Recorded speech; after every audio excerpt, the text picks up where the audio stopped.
Welcome to my kitchen. I'm Chrissy, and today we are going to be making some irresistible caramel French toast. Let's get started.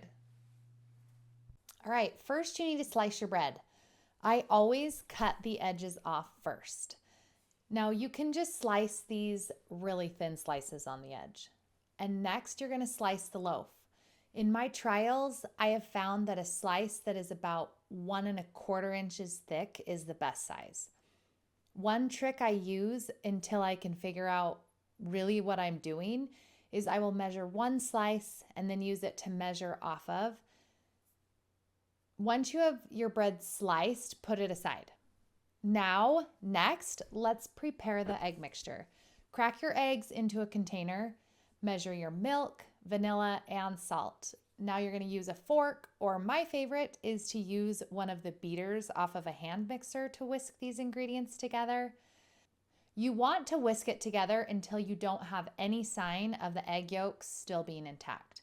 The mixture should be a pretty good liquid and should look all the way mixed. Now you're going to set this aside for use later. Now let's prep the caramel.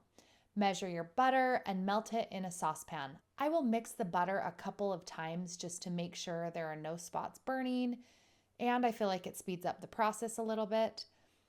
Once it is all melted, I will add the corn syrup and the brown sugar. Now you're going to put all of the ingredients back on the stove. Your temperature should be set to medium, meaning not the highest and not the lowest, but right in the middle. Stir to break up any of the chunks of brown sugar, and as it heats, it will dissolve the brown sugar. Now, I keep a close eye on this mixture. You want to make sure you don't burn the sugars, as that will ruin your caramel. I like to use a whisk and mostly keep the mixture moving the whole time. I will stop my stirring to see where I'm at as far as boiling goes. What will happen is the outsides will start to bubble, and then when you mix it, it will go away for a second. Then as it gets hotter and hotter, the middle will start to boil, and this is when you call it done.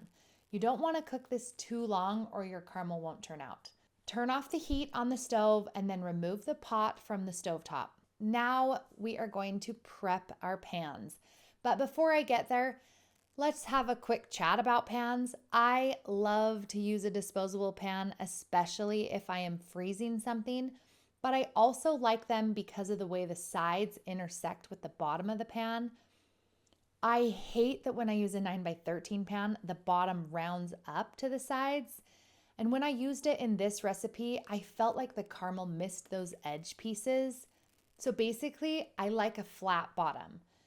So a sheet pan would also be a good option for this. Alrighty, back to it. So I prepare my pans by spraying the bottom and the sides with a nonstick cooking spray. And now this is where it can feel a little tricky, but hang in there with me. You have more than enough French bread for one pan. And when I say one pan, I am talking about either a 9x13 size or a half-size disposable pan. Most likely, you will have enough French bread for 2 to 3 of these pans. Now, the secret to this recipe lies in the fact that you need to separate the caramel between the trays. That was one of the biggest complaints when preparing this recipe and doing my trials, that it was too rich because there was too thick of caramel. So you know I would never leave you hanging and make you guess how much to put in your pan. So if you have a scale, and I hope you do, your baking cooking game will immensely improve if you invest in a kitchen scale. And you don't have to buy one that is expensive, by the way. But get out your kitchen scale, and I put approximately 7 ounces of caramel in each pan.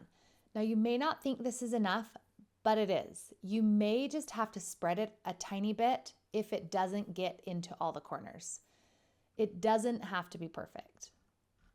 If you have a spot that doesn't have a lot of caramel, just scoot some over with your bread and the oven will take care of the rest when you bake it. When you put the bread in the pans, get the bread in there as tight as you can without squishing it. You want a beautiful French toast, you know, and this will keep it looking very professional.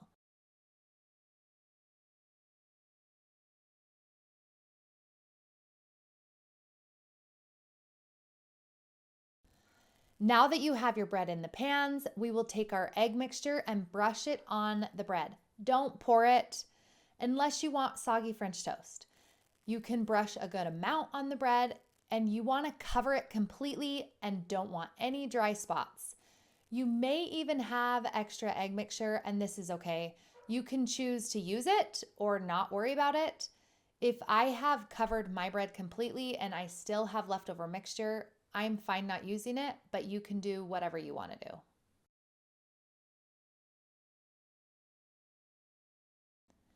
Now these babies are ready for the fridge overnight.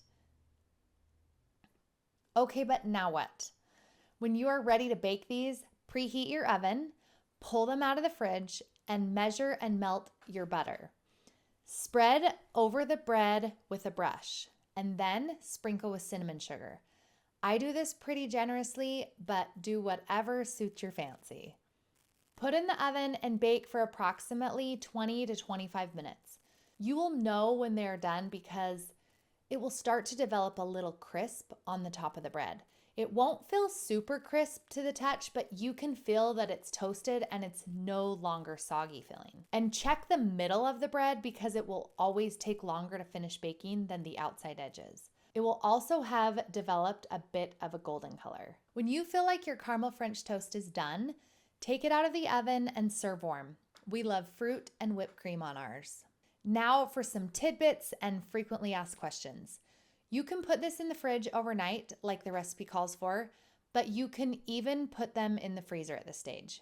When you are ready to use the frozen French toast, take it out of the freezer and put it in the fridge overnight.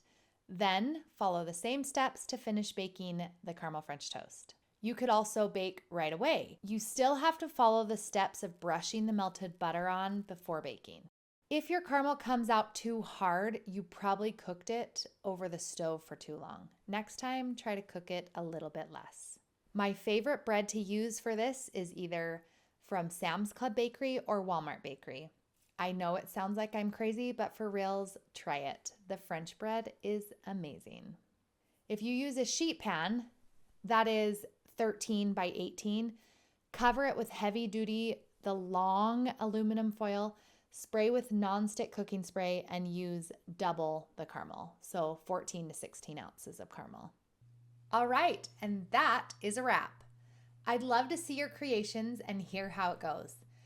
Comment below, post and tag me on Instagram. You'll find me at by Chrissy Ann or email me at chrissy@chrissyskitchen.com.